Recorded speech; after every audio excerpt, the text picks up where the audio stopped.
오늘 주시는 하나님의 말씀은 갈라디아서 6장 9절 말씀입니다. 갈라디아서 6장 9절 말씀, 하나님의 말씀을 함께 한 목소리로 봉독합니다. 시작.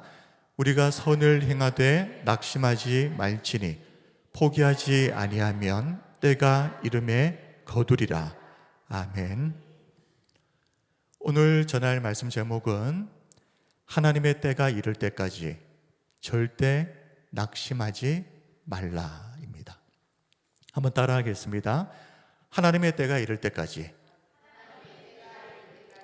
절대 낙심하지 말라. 아멘. 사람이 살다 보면 정말 뭐 하나 내 마음대로 되는 게 없다 싶을 정도로 하는 일마다 꼬이고 이런저런 안 좋은 일들이 한꺼번에 몰려올 때가 있습니다. 그런데 또 그런 상황이 계속 반복되다 보면 어떻게 될까요, 사람이? 아무것도 하기 싫어집니다. 그야말로 무기력한 상태, 이 낙심의 상태가 될 수 있죠. 그런데 그리스도인들도 예외는 아닙니다. 오늘 본문 갈라디아서 6장 9절 말씀을 보면 바울이 갈라디아서 이 편지를 보냈을 당시 갈라디아 교회의 성도들도 낙심에 사로잡혀 있었구나 하는 것을 알 수 있습니다. 갈라디아서 6장 9절, 우리가 선을 행하되 낙심하지 말지니 포기하지 아니하면 때가 이름에 거두리라. 지금 바울은 낙심하지 말라, 그리고 포기하지 말라라고 말합니다. 자, 낙심 그리고 포기, 굳이 구분을 하자면 이 낙심이라고 하는 것은 마음 심자가 들어가 있는 것처럼 내면의 상태입니다. 마음, 내 내면의 상태. 근데 포기는 뭐겠습니까? 낙심한 마음이 외적인 행동으로 이어지는 겁니다. 그래서 아무것도 하지 못하고 완전히 손을 놓아버리는 상태가 되는 것, 이것을 우리가 포기라고 하죠. 이렇게 내면이 낙심되게 되면 이 낙심한 상태를 제대로 제어하지 못하고 해결하지 못하면 어떻게 된다는 겁니까? 결국에는 반드시 외면의 상태로, 포기라는 상태로 이어지게 된다는 겁니다. 그래서 중요한 것은 지금 내가 포기를 했느냐 포기를 하지 않았느냐, 그것보다도 먼저 우리의 마음을 어떻게 잘 다스릴 것인가, 이 마음의 문제가 훨씬 중요하다는 거죠. 왜냐하면 마음이 낙심되지 않으면 그것이 포기라는 외적인 행동으로 이어질 리가 없기 때문에 말입니다. 자, 그렇다면 갈라디아 교회 성도들은 왜 낙심에 사로잡혀 있었을까? 그 이유가 뭘까? 여기에는 몇 가지 복합적인 이유가 있습니다. 유대교, 이 유대교는 그때 당시 로마 정부가 합법적으로 인정했던 종교였습니다. 그러나 기독교는 유대인들로부터 이단 취급을 받던 비주류 종교죠. 그래서 예수님을 믿는다고 하면 유대 공동체뿐만 아니라 로마 정부로부터도 수많은 무시와 차별을 당해야만 했습니다.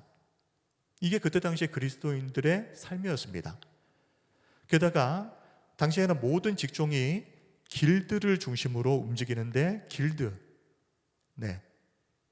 고등학교 때 배우셨죠? 오늘날로 치면 협동조합 같은 겁니다. 자, 그런데 이 길드가 종교와도 깊이 연결이 되어 있습니다. 그래서 정기 모임을 할 때마다 자신들이 섬기는 신들이 있거든요. 그래서 그 신에게 제사를 지내고 모임이 시작됩니다. 자, 그런데 문제는 만약 이 길드에 속하지 않으면 원자재, 뭔가 이렇게 물건을 팔아서 이득을 남기려고 해도 원자재가 있어야 될 거 아닙니까?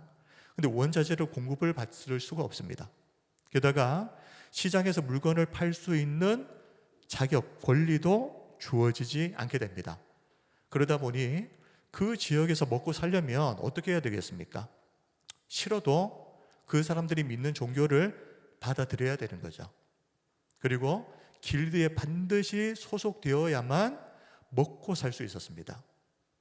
자, 이런 상황에서 예수님을 믿는 그리스도인들은 먹고 사는 문제 때문에 우상을 섬길 수는 없지 않습니까? 오직 유일하신 하나님만 섬기는 그리스도인들이었기 때문에 강제로 길드에서 퇴출되게 됩니다. 그러면 어떤 일이 벌어지겠습니까? 경제적으로 완전히 파산되는 거죠. 먹고 살 길이 막혀버리는 거죠. 만약 가족 중에 예수님을 믿게 된 사람이 한 명 있다. 그러면 어떻게 될까요? 가족들 굶어 죽게 하려고 지금 작정을 했냐? 이렇게 돼버리는 겁니다. 그래서 집안에서 쫓겨나는 일까지 벌어집니다. 이렇게 당시 그리스도인들은 예수님을 믿는다는 그 한 가지 이유 때문에 사회적으로도 또 경제적으로도 철저하게 고립되고 그냥 일방적으로 손해를 볼 수밖에 없는 상황이었습니다. 자, 그런데 갈라디아 교회 성도들이 그런 일을 겪었다는 거죠. 세상으로부터는 멸시당하고 무시당하고 길드에서는 퇴출당해서 먹고 살 길이 막혀버리고, 그런데 문제는 그게 다가 아니었다는 겁니다. 사실 세상에서 그렇게 어려움과 박해를 받았다 할지라도 교회에서라도 참된 안식과 위로를 받을 수 있었다면 갈라디아 교회 성도들이 이렇게까지 낙심하는 지경에 이르지는 않았을 겁니다. 안타깝게도 당시 갈라디아 교회는 거짓 교사들이 들어와서 성도들에게 변질된 가짜 복음을 전했는데, 그 복음의 내용이 뭐냐 하면 예수님을 믿어야 한다. 그런데 그것만으로는 부족하다는 겁니다. 그래서 예수님도 믿고 또 율법도 지켜야 된다. 특히 할례. 이 율법을 지키고 예수님도 믿어야 구원을 받을 수 있다. 한마디로 가짜 복음이죠. 변질된 복음, 율법주의적 복음을 전한 겁니다. 그러자 이 가짜 복음을 받아들인 성도들이 있고 받아들이지 않는 성도들로 나눠지게 되면서 성도들끼리 서로를 정죄하고 비난하는 일들이 갈라디아 교회 안에서 끊이지 않고 계속 반복됐던 겁니다. 당시 상황이 얼마나 심각했던지 갈라디아서 5장 15절을 보면 바울이 이렇게 말합니다. 만일 서로 물고 먹으면 피차 멸망할까 조심하라. 이러다가 교회 망한다는 거죠. 너도 망하고 나도 망하고 다 망한다는 겁니다. 그만큼 심각한 상황이었습니다. 세상에서는 박해당하고 교회에 와봤더니 거기에서는 매일마다 서로 헐뜯고 싸우고 있고, 상황이 이러니 갈라디아 교회 성도들이 어떻게 낙심을 안 할 수가 있었겠습니까? 소망이 없는 겁니다. 어디 한 군데 마음 둘 데가 없는 겁니다. 그래서 바울은 이 낙심한 갈라디아 성도들을 다시 이렇게 세우기 위해서 아주 중요한 신앙의 원리 하나를 제시를 하는데, 기다림의 법칙입니다. 기다림의 법칙. 갈라디아서 6장 9절 다시 한번 봅니다. 우리가 선을 행하되 낙심하지 말지니 포기하지 아니하면 때가 이름에 거두리라 그랬습니다. 때가 이름에 거두리라. 농사를 말하는 거죠. 농사. 이 농사의 비유를 한 겁니다. 자, 바울은 이 상황을 농사의 비유를 하면서 오늘 씨를 뿌렸다고 해서 다음날 바로 거둘 수 있느냐? 물어보는 겁니다. 씨를 오늘 뿌렸는데 내일 당장 거기서 싹이 나서 열매가 맺히겠느냐? 그럴 수 없죠. 마찬가지로 모든 일에는 어떤 결과, 어떤 열매를 맺기까지에는 인고의 기다림의 시간이 필요하다는 겁니다. 그냥 씨 뿌렸다고 바로 나는 게 아니다라는 거죠. 기다림의 시간이 필요하다. 기다리려면 인내하는 마음이 있어야 되겠죠. 근데 바울이 이 말을 하면서 강조하고 있는 것이 있습니다. 무작정 기다리라. 그러면 어떻게 기다리겠습니까?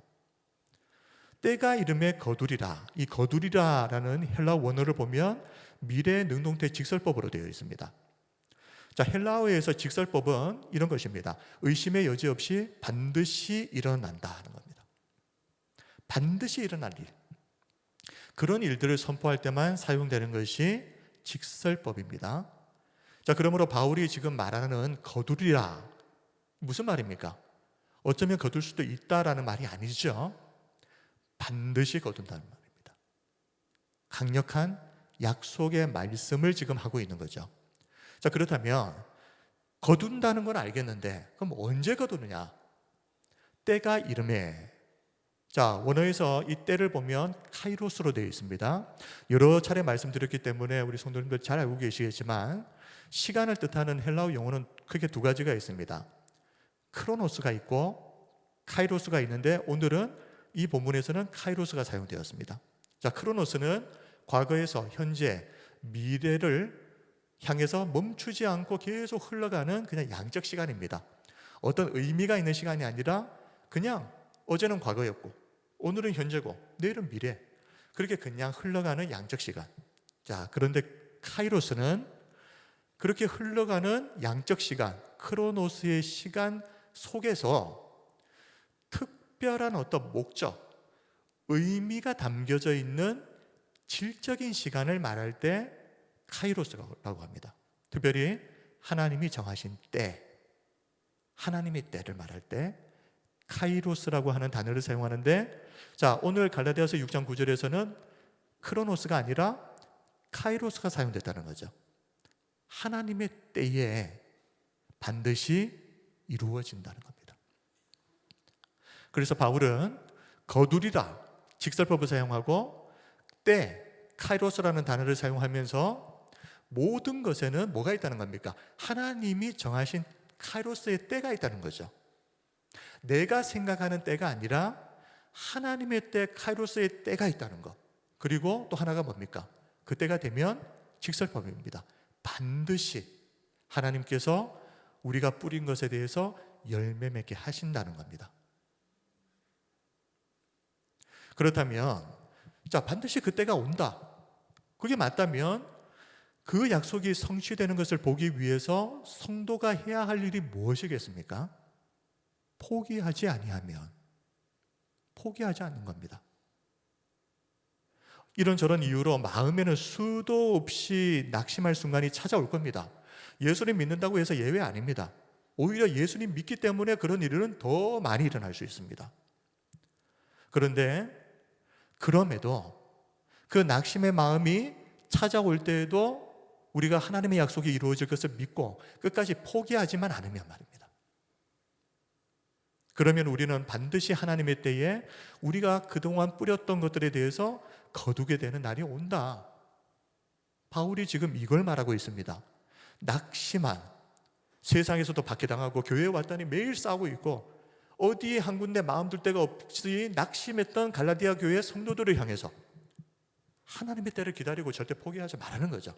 지금 눈에 보이는 것 때문에 낙심하지 말라는 겁니다. 그게 다가 아니다라는 겁니다. 그게 결론이 아니라는 겁니다.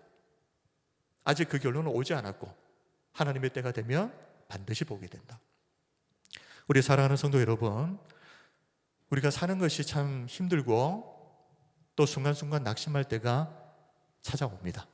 그러나 하나님의 때, 카이로스의 때를 믿음으로 인내하며 참고 기다리시길 바랍니다.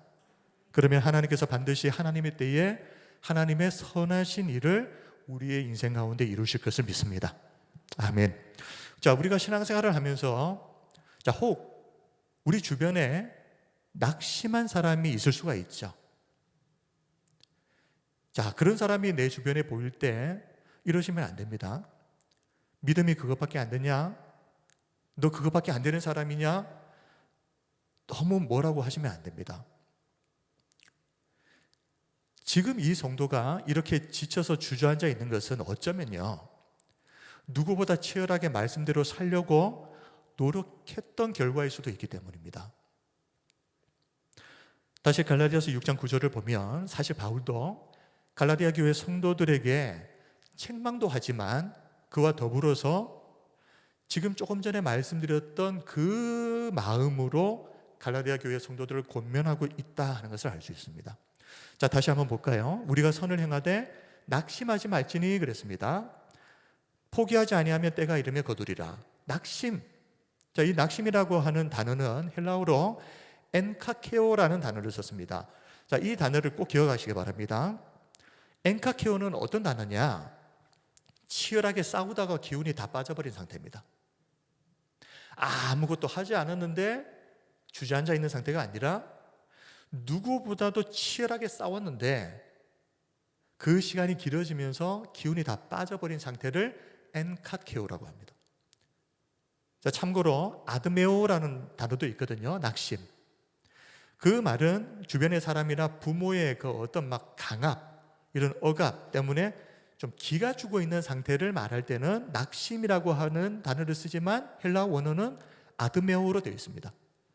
자, 그리고 그냥 막 지친다, 의욕이 없고 싫다, 그냥 하고 싶지 않다, 이런 상태를 말하는 낙심은 헬라어로 카오입니다. 그런데 바울이 엔카케오라는 단어를 사용한 것을 통해서 우리는 뭘 알 수 있습니까? 지금 바울이 갈라디아 교회 성도들을 향해서 어떤 마음으로 지금 고민하고 있는가?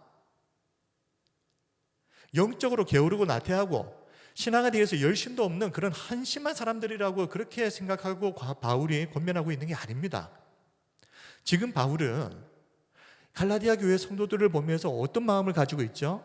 이 사람들은 나름대로 말씀대로 순종해 보려고, 바르게 한번 살아보려고 애썼던 사람들, 그런데 이런저런 상황 때문에 지금 지쳐있는 사람들, 그런 사람들로 보았던 겁니다. 엔카케오라는 단어를 통해서 우리가 알 수 있는 거죠. 우리 사랑하는 성도 여러분, 우리 주변에 나름대로 말씀대로 살아보려고 정말 노력했는데 상황이, 환경이 마음처럼 되지 않아서 그래서 영적으로 탈진해버린 사람들이 있습니다. 그런 사람들에게 우리가 해야 될 일이 뭐겠습니까?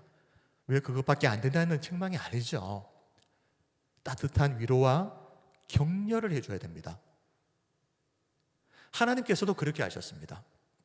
열왕기상 18장을 보면 엘리야가 갈멜산에서 바알과 아세라를 따르는 850명의 거짓 선지자들과 맞붙어서 싸웁니다.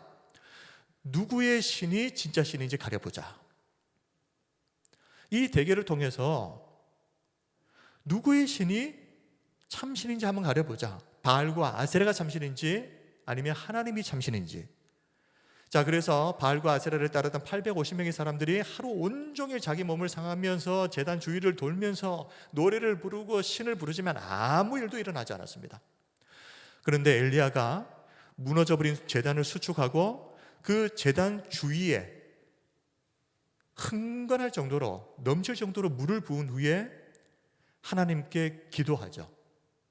그런데 그 기도가 끝나자마자 하늘로부터 여호와의 불이 내려와서 재물을 태워버리고 주변에 있었던 모든 물들이 말라버립니다. 이 일을 통해서 하나님만이 참신이다라는 것이 명백하게 드러났습니다. 정말 영광스러운 사건이죠. 그런데 이어지는 19장을 보면 엘리야가 이렇게 엄청난 영적 승리를 거두었음에도 불구하고 여왕 이세벨이 내일까지 내가 반드시 저 엘리야를 죽여버리겠다, 이 한마디에 낙심해서 엘리야는 광야로 들어가서 로뎀나무 아래에 주저앉아 버립니다. 그리고 하나님께 뭐라고 기도합니까? 내 생명을 거두어 주십시오. 그냥 죽고 싶다는 거죠. 이제 아무것도 하고 싶지 않습니다. 하나님, 그냥 죽여주십시오. 지금 불러가십시오. 엘리야는 조금 전에 850명의 거짓 선지자들과 싸워서 이긴 사람입니다. 그런데 왜 이렇게 당황스러운 모습을 보이고 있는 거겠습니까? 갑자기 뜬금없이. 낙심이죠, 낙심. 마음이 완전히 무너져 버린 겁니다. 그런데 왜 무너졌을까요? 자신의 모든 것을 다 쏟아부어서 목숨을 걸고 악한 세력들과 치열하게 싸워서 결국 승리까지 했습니다. 그런데 이세벨의 말을 들으면서 이런 생각이 드는 거죠. 내가 아무리 그렇게 싸워봐야 세상은 아무것도 바뀌는 게 없구나. 그래서 결국 엘리야는 승리 뒤에 찾아왔던 이 영적 공허함과 이 절망감, 무기력감에 사로잡혀서 광야로 들어가서 하나님께 죽여달라고 기도하고 있는 겁니다. 엘리야의 이런 모습이 바로 오늘 본문에서 바울이 말하고 있는 엔카케오, 낙심입니다. 아무것도 하지 않고 그냥 매일 앉아서 놀기만 했던 사람이 놀다가 지쳐가지고 있는 낙심의 상태가 아니라 누구보다도 하나님을 위해서 가장 선두에 서서 목숨을 걸고 치열하게 영적 전쟁을 싸웠던 사람에게 찾아왔던 영적 탈진, 영적인 무기력감, 이것이 엔카케요. 갈라디아 교회 성도들이 그랬고 지금 엘리야가 그렇다는 겁니다. 자, 그런데 우리 하나님께서 이렇게 엔카케요, 낙심한 엘리야를 어떻게 회복시켰는가? 자, 이것을 통해서 우리도 엔카케요, 하나님을 위해서 열심히 살다가 낙심해버린 성도들을 어떻게 다시 이렇게 세울 수 있는지, 그 방법이 무엇인지에 대해서 우리가 한번 살펴볼 텐데요. 하나님은 엘리야를 찾아오셔서 책망하시지 않습니다. 너 왜 그거밖에 안 되냐고 뭐라고 하시지 않습니다. 어떻게 하십니까? 낙심한 엘리야를 회복시키기 위해서 먼저 배불리 먹이십니다. 그리고 푹 쉬게 하십니다. 근데 그게 한 번이 아닙니다. 푹 자고 일어났더니 엘리야를 또 먹이십니다. 먹이고 재우고 먹이고 재우고. 열왕기상 19장 5절에서 8절을 보시면 로뎀나무 아래에 누워 자더니 천사가 그를 어루만지며 그에게 이르되 일어나서 먹으라. 지금 엘리야가 자고 있었잖아요. 그냥 힘이 빠져가지고 아무것도 할 기력이 없어가지고 그냥 로뎀나무 밑에 주저앉아서 그냥 자고 있는 겁니다. 그런데 자고 나니까 하나님께서 천사를 보내셔서 이 엘리야를 깨웁니다. 먹으라는 겁니다. 6절 본즉 머리맡에 숯불에 구운 떡과 한 병 물이 있더라. 이에 먹고 마시고 다시 누웠더니 엘리야는 그렇게 배불리 먹고 나서 또 잡니다. 7절 여호와의 천사가 또 다시 와서 어루만지며 이르되 일어나 먹으라. 또 먹이죠. 네가 갈 길을 다 가지 못할까 하노라 하는지라. 8절 이에 일어나 먹고 마시고 그 음식물의 힘을 의지하여 그랬습니다. 먹고 마시고 그 음식물의 힘을 의지하여 40주 40야를 가서 하나님의 산 호렙에 이르니라. 사실 탈진해버린 사람들의 특징 중에 하나가 계속 자는 겁니다. 그냥 있고 싶은 거죠. 그리고 몸도 마음도 지쳐버렸기 때문에 그냥 아무것도 하기 싫은 겁니다. 그냥 자는 겁니다. 그런데 하나님은 이 엘리야를 그냥 자도록 내버려 두십니다. 근데 잠만 자다면 큰일 나죠. 계속 잠만 자면 어떻게 되겠습니까? 이제 좀 푹 잤다 싶을 때 깨웁니다. 그리고 먹이십니다. 먹고 나서 배가 부를 때 또 자는데 그냥 내버려 두십니다. 자라고. 그리고 또 일어나면 또 먹이시고 먹이고 재우시고 먹이고 재우시고. 그렇게 회복된 엘리야는 이제 완전히 회복되어져서 하나님이 맡기신 세 가지 사명, 하사엘에게 기름을 부어서 아람 왕이 되게 하고 님시의 아들 예후에게 기름을 부어서 이스라엘 왕이 되게 하고 그리고 엘리사에게 기름을 부어서 엘리야 너를 이어서 선지자가 되게 하라 하는 이 세 개의 사명을 감당하기 위해서 일어설 수 있었습니다. 40주 40야를 가서 하나님의 산 호렙에 이르렀다. 완전히 회복된 거죠. 어떻게 사람이 40주 40야를 잠도 자지 않고 그렇게 가서 목적지에 이룰 수가 있습니까? 한 번에. 자, 그런데 이게 정말 중요합니다. 지친 사람을 앞에 데려다 놓고 자꾸 뭐가 옳고 그런지 따지고 듣기 아닙니다. 일단은 뭘 해야 됩니까? 잘 먹여야 됩니다. 그리고 푹 쉬게 해야 됩니다. 사람은 좀 그렇게 해야 회복이 됩니다. 그러고 나서 그게 끝입니까? 그게 아니죠. 이제 좀 회복이 되었다 싶으면 다시 사명을 회복할 수 있도록 네 인생의 목적이 무엇인지를 다시 확인시켜줘야 됩니다. 신앙의 초심을 회복시켜주는 겁니다. 이게 먹고 재우고 그 다음에 해야 될 일이라는 말이죠. 오늘 말씀을 기억하면서 혹시 내 주변에 낙심에 빠져 있는 성도들이 있다면 자, 일단 찾아가서 맛있는 거를 좀 대접하시기 바랍니다. 기왕 사는 거 맛있는 겁니다. 맛있는 거. 저도 안 먹는 거 말고 맛있는 거. 그리고 조금 사시지 마시고 배부르게. 그리고 혹시 도울 일이 있다면 조금이라도 이 지쳐있는 사람이 쉴 수 있는 시간을 가질 수 있도록 좀 도와줘야 됩니다. 자, 예를 들어서 아이를 낳고 잠을 제대로 자지 못해서 지쳐있는 산모들이 있죠. 한 번씩 이 산모를 좀 찾아가서 좀 잠 한번 푹 잘 수 있도록 아기를 대신 좀 돌봐주는 거, 뭐 이런 거 있지 않습니까? 그래서 사람은 지치면 일단 잘 먹어야 되고, 그리고 좀 잘 자야 된다. 그리고 나서 좀 어느 정도 추스러지고 나서, 자, 일단 이렇게 피곤하고 지쳐있는 몸이 어느 정도 회복되기만 해도 신앙의 기본기가 있는 사람들은요, 다시 힘을 내어서 훌훌 털고 일어나 버립니다. 그러니 굳이 이게 맞냐 이게 틀리냐 이럴 필요가 없다는 말이죠. 본인도 다 알고 있습니다. 그런데 머리로 알고 있는 게 그렇게 할 힘이 없는 거죠. 몸도 마음도 지쳐버리니.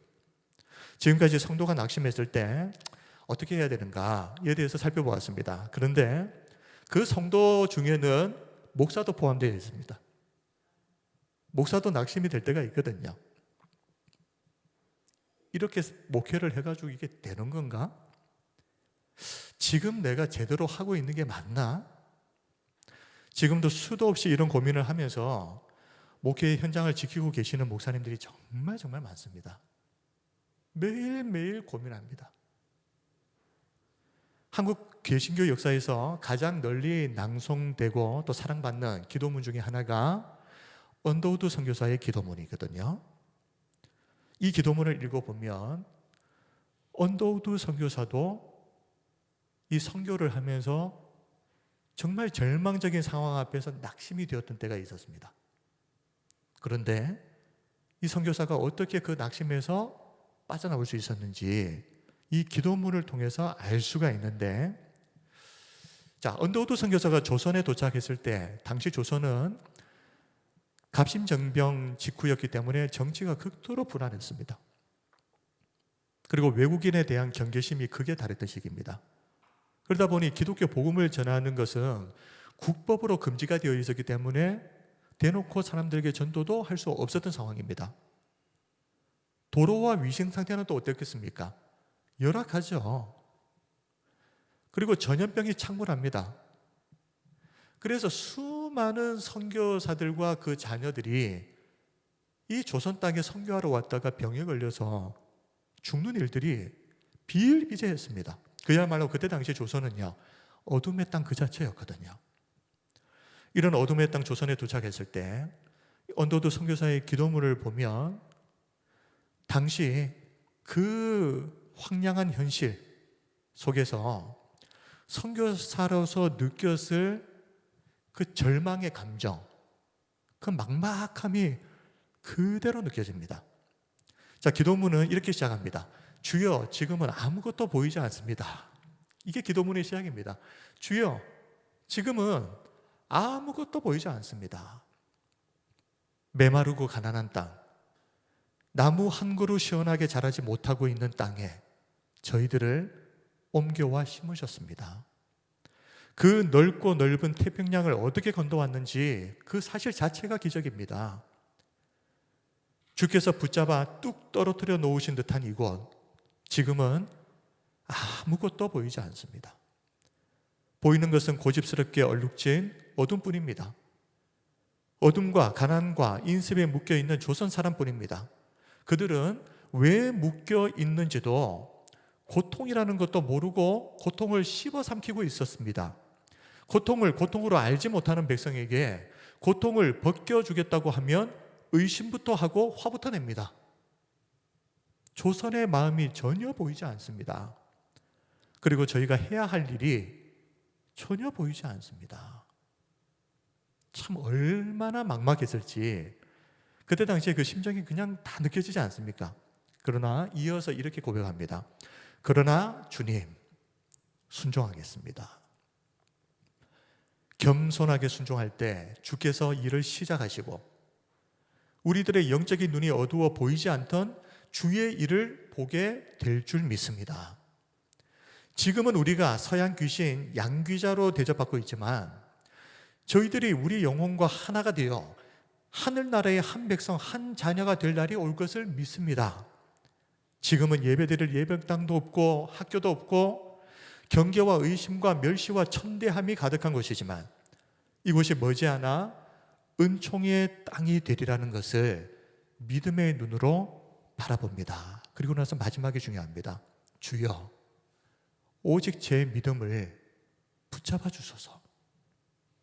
주여, 오직 제 믿음을 붙잡아 주소서.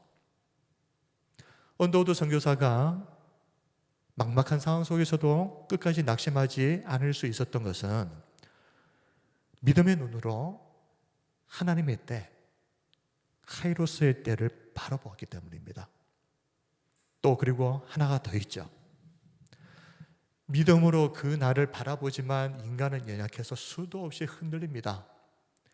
믿음도 흔들리고 감정도 흔들리고, 그러다 보면 몸도 지치고 마음도 지치고 아무것도 할 수가 없는 지경에 이를 때가 있습니다. 그런데 언더우드 선교사는 뭐라고 기도합니까? 주여, 오직 제 믿음을 붙잡아 주소서. 그러게 주님을 끝까지 신뢰하고 낙심을 극복했던 이 귀한 선교사들의 헌신이 있었기 때문에 이 땅에 복음의 씨앗이 뿌려졌고 오늘날 저와 우리 성도님들이 이 자리에 있는 겁니다. 말씀을 정리하겠습니다. 오늘은 하나님의 때가 이를 때까지 절대 낙심하지 말라. 하나님의 때가 이를 때까지 절대 낙심하지 말라 하는 제목으로 하나님의 말씀을 전했습니다. 하나님의 때, 카이로스의 때는 바울이 말한 것처럼 어떻게 된다고요? 반드시 온다는 겁니다. 반드시 옵니다. 그러니 낙심하지 말고 설령 낙심했다고 할지라도 다시 일어서시기 바랍니다. 설교를 마무리하면서 무엇보다 우리 성도님들에게 꼭 하나 하고 싶은 말이 있습니다. 신앙생활을 하면서 낙심할 때는 반드시 옵니다. 그런 일이 없는 사람은 없습니다. 반드시 그런 일은 올 텐데 이상하게 좀 여기지 말라는 겁니다. 왜 나한테 이런 일이 일어났느냐고 좀 이상하게 생각하지 마십시오. 베드로전서 4장 12절, 사랑하는 자들아, 너희를 연단하려고 오는 불시험을 이상한 일 당하는 것 같이 이상히 여기지 말고 그랬습니다. 어쩌면 그리스도인으로 살아가면서 이 땅에서 고난을 당하는 것은 당연한 일입니다. 그런데 이 고난이 이상하게 더 힘들게 느껴지는 이유는 하나님이 허락하신 이 고난을 이상하게 여기기 때문이 아닌가, 그런 생각이 좀 듭니다. 당연하게 여기지 않고 이상하게 여기니까 더 힘든 거 아닌가라는 겁니다. 그래서 베드로전서 4장 13절에서 베드로는 이렇게 말합니다. 오히려 너희가 그리스도의 고난에 참여하는 것으로 즐거워하라. 오히려 즐거워하라. 이는 그의 영광을 나타내실 때에 너희로 즐거워하고 기뻐하게 하려 함이라. 이상하게 여기지 말고 오히려 어떻게 해요? 즐거워하라. 베드로가 이렇게 말하는 것은 정신 승리를 하라는 게 아닙니다. 즐거워해야 할 만한, 그럴 만한 이유가 있기 때문에, 그 이유를 안다면 고난을 당해도, 낙심할 일을 당해도 너희들은 즐거워할 텐데 라는 말이죠.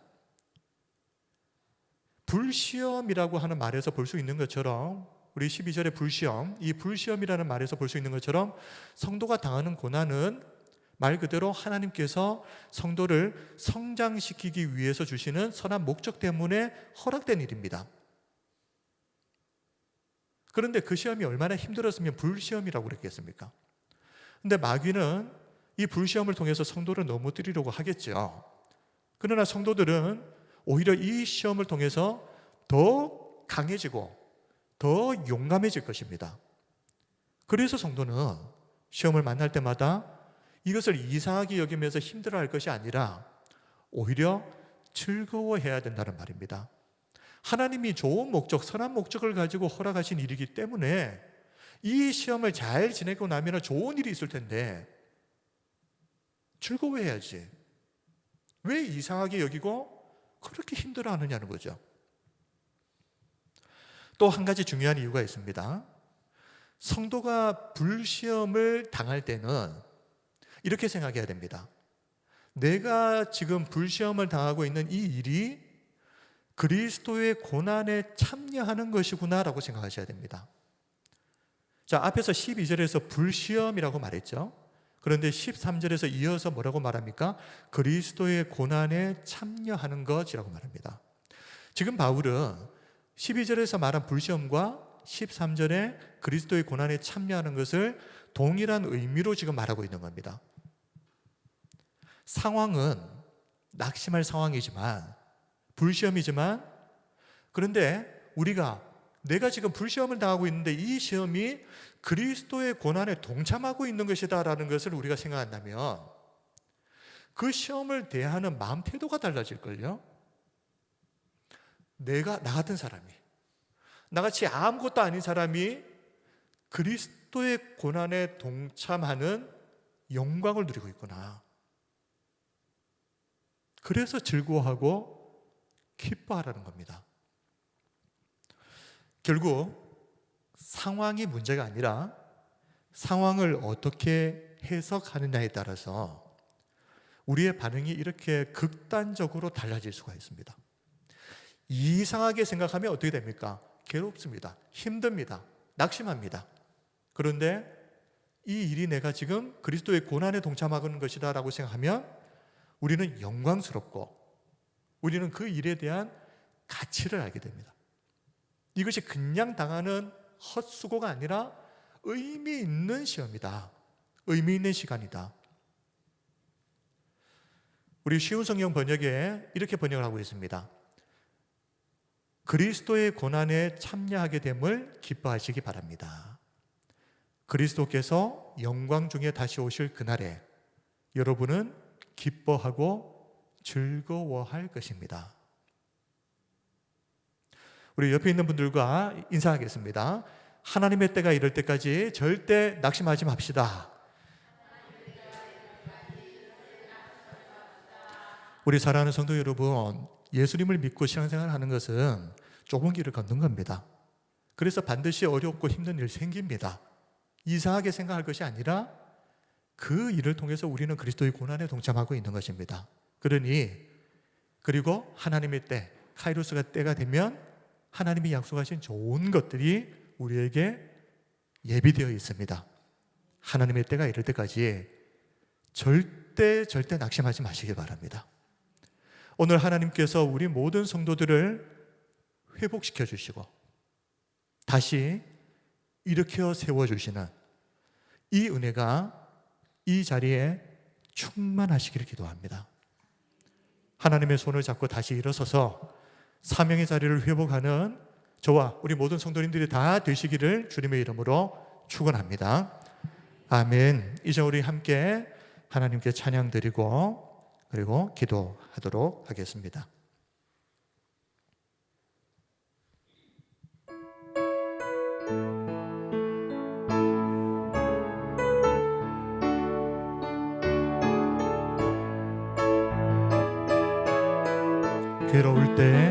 괴로울 때 주님의 얼굴 보라. 평화의 주님 바라보아라. 세상에서 시달린 친구들아, 위로의 주님 바라보아라. 눈을 들어 주를 보라. 내 모든 염려 주께 맡겨라. 슬플 때에 주님의 얼굴 보라. 사랑의 주님 안식 주리라. 힘이 없고 내 마음 연약할 때 능력의 주님 바라보아라. 주의 이름 부르는 모든 자는 힘 주시고 늘 지켜주시리. 눈을 들어 주를 보라. 내 모든 주께 맡겨라. 슬플 때에 주님의 얼굴 보라. 사랑의 주님 안식 주리라. 눈을 들어 주를 보라. 눈을 들어 주를 보라. 내 모든 염려 주께 맡겨라. 슬플 때에 주님의 얼굴 보라. 사랑의 주님 안식 주리라. 오 주님, 오 주님, 채우소서. 나의 잔을 높이 듭니다. 하늘 양식 내게 채워주소서. 넘치도록 채워주소서. 오 주님 채우소서. 오 주님 채우소서. 나의 잔을 높이 듭니다. 하늘 양식 내게 채워주소서. 넘치도록 채워주소서.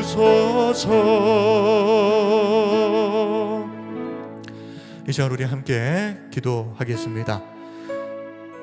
그리스도인으로서 이 땅을 살아가면서 반드시 만나게 될 고난의 시간들, 이 시간들을 이상하게 여기지 말고, 이상하게 여기면 더 힘들어진다. 오히려 우리는 지금 그리스도의 고난에 동참하고 있는 것이다. 카이로스 하나님의 때가 되면 반드시 하나님께서 우리가 뿌렸던 모든 씨앗들을 기쁨으로 단을 거두게 하실 날이 반드시 온다는 것을 믿고, 하나님 주저앉아 있는 영혼들이 있다면 다시 일어설 수 있게 해주시고, 낙심한 영혼들의 마음을 회복시켜 주시고, 이 시간 힘을 주옵소서. 세상을 살아갈 힘을 주옵소서.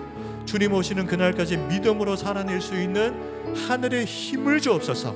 우리 함께 통성으로 기도하겠습니다. 거룩하신 우리 아버지 하나님, 오늘도 예배의 자리로 저희들을 인도하여 주시고, 하나님의 말씀을 통하여서 우리의 삶을 돌아보며 다시 한번 힘을 얻게 하시니 감사합니다. 아버지 하나님, 우리의 성도들 낙심하고 주저앉아 있는 영혼들이 있다면 이 시간 하늘의 문을 활짝 여시고 하늘의 힘을 부어주시옵소서.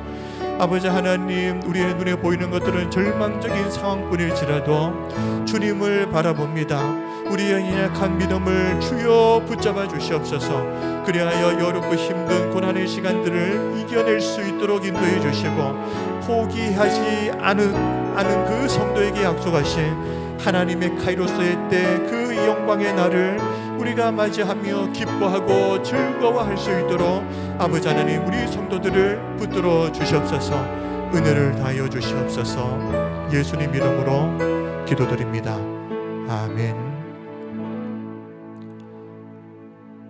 영광과 찬양을 받으시기에 합당하신 참 좋으신 우리 하나님 아버지, 하나님이 우리를 사랑하시는 것을 믿습니다. 하나님이 우리를 사랑하셔서 때로는 우리의 영적 성장을 위해서 고난의 날, 아프고 힘든 날도 허락하시지만 그것이 결론이 아니라 하나님의 때가 되면 우리를 위하여 예비하신 크고 아름답고 놀라운 복이 있음을 믿습니다. 낙심하고 주저앉아 있는 성도들이 있습니까? 여러 가지 어려운 일들로 말미암아 아무리 해보고 또 해보아도 해결할 수 없는 상황의 문제로 인해서 마음이 무너진 성도들이 있습니까? 이 시간 하나님, 그 마음을 어루만져 주시고 다시 회복될 수 있도록 은혜 베풀어 주옵소서. 살아계신 예수님 이름으로 기도드립니다. 아멘.